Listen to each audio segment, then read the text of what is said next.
يا مثبت العقل والدين، شو هذا يا جماعة؟ جماهير ريال مدريد انتوا صاحيين بهذا الوقت تسمعوا هالخبر؟ جماهير ريال مدريد صاحيين تسمعوا هالصدمة من بعد ما القرعة حطت ريال مدريد وليفربول بدوري أبطال أوروبا. ليفربول قرر يتعاقد مع واحد من أفضل المهاجمين بكل العالم حاليا. ليفربول قرر يتعاقد مع المهاجم اللي عذب كل أندية الدوري الإنجليزي. ومين هالمهاجم؟ ارفع لفوق يا أخي، ارفع. إيزاك رسميا راح ينتقل من نيوكاسل إلى ليفربول قبل انتهاء سوق الانتقالات الصيفي.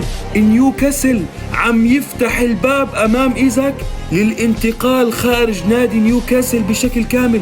ومين النادي اللي بيتعاقد معاه ومستعد ليدفع 120 مليون يورو؟ إيزاك رسميا إلى ليفربول. من عندي خذوها، راح يلعب أمام ريال مدريد بدوري أبطال أوروبا كمهاجم. إيزاك وجنبه محمد صلاح. رسميا هجوم ليفربول أمام ريال مدريد بدوري أبطال أوروبا. يخرب بيت الجنون يا رجل. إيزاك إلى ليفربول.